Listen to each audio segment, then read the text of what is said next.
Eid special আয়োজনে আপনাদের সবাইকে স্বাগতম। আসসালামু আলাইকুম। আজকে আমি শেয়ার করছি অসাধারণ স্বাদের মুরগির মাংসের রোস্ট, যা আপনার ঈদের খাবারকে আরো বিশেষ করে তুলবে। চলুন তাহলে শুরু করা যাক। আমি এখানে মুরগির মাংসের মধ্যে লবণ মাখিয়ে রেখে দিয়েছিলাম আধা ঘন্টার জন্য। এবার মাংসগুলো ভেজে নিব। প্যান গরম করে পরিমাণ মতো তেল দিয়ে দিয়েছি। এবার মুরগির মাংসগুলো দিয়ে ভালোভাবে ভেজে নিব। এক পিঠ ভালোভাবে ভাজা হয়ে গিয়েছে, এবার অপর পিঠটা ভালোভাবে ভেজে নিব।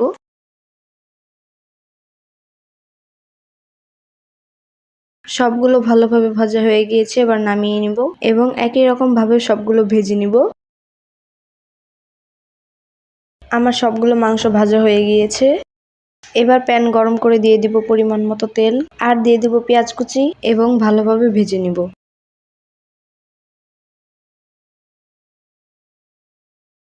এবার দিয়ে দিব দারুচিনি ও এলাচ। হালকা করে ভেজে নিয়েছি। এবার এতে দিয়ে দিব পেঁয়াজ বাটা এবং ভালোভাবে ভেজে নিব। পেঁয়াজগুলো ভালোভাবে ভাজা হয়ে গিয়েছে, এবার এতে দিয়ে দিব আদা রসুন পেস্ট এবং নেড়েচেড়ে মিশিয়ে নিব। এবার এতে দিয়ে দিব গরম মশলা গুঁড়া, স্বাদ মতো লবণ, মরিচের গুঁড়া দিয়ে ভালোভাবে নেড়েচেড়ে মিশিয়ে নিব। ভালোভাবে কষিয়ে নিয়েছি। এবার এতে দিয়ে দিব কাজু বাদাম বাটা এবং নেড়েচেড়ে মিশিয়ে নিব।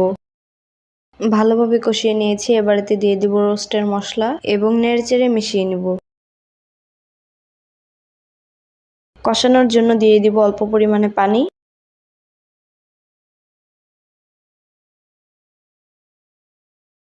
ভালোভাবে কষানো হয়ে গিয়েছে। এবার এতে দিয়ে দিব টক দই এবং নেড়েচেড়ে মিশিয়ে নিব। কিছুক্ষণ কষিয়ে নিয়েছি। এবার এতে দিয়ে দিব পরিমাণ মতো দুধ। আমি দুধটা জাল করে ঠান্ডা করে রেখেছিলাম।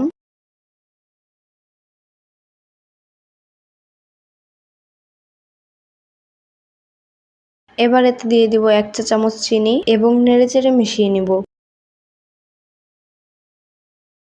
মশলাগুলো ভালোভাবে কষানো হয়ে গিয়েছে। এবার এতে ভেজে রাখা মাংসগুলো দিয়ে দিব এবং নেড়েচেড়ে মিশিয়ে নিব।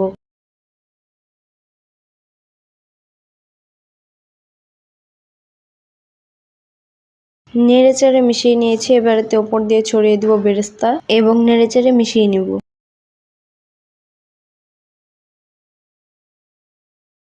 মাংসগুলো কষানো হয়ে গিয়েছে। এবার এতে দিয়ে দিব পরিমাণ মতো দুধ এবং নেড়েচেড়ে মিশিয়ে নিব।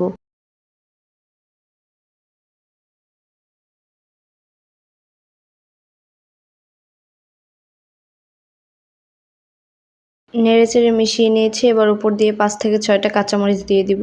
এবার উপর দিয়ে দিব 2 চা চামচ ঘি। আরো কিছুক্ষণ জাল করে নিলেই হয়ে যাবে আমাদের রেসিপি। আমাদের রেসিপি তৈরি। এবার পরিবেশন করব। রেসিপিটা ভালো লেগে থাকলে লাইক দিন এবং কমেন্ট করে জানান কেমন লাগলো। আরো নতুন নতুন রেসিপি পেতে আমাদের চ্যানেলটি সাবস্ক্রাইব করুন এবং বেল আইকনে ক্লিক করুন এবং আমার ফেসবুক পেজেও ফলো দিয়ে আমার পাশে থাকুন। দেখা হবে নতুন কোনো রেসিপি নিয়ে। ততদিন ভালো থাকুন, সুস্থ থাকুন। ঈদ মোবারক।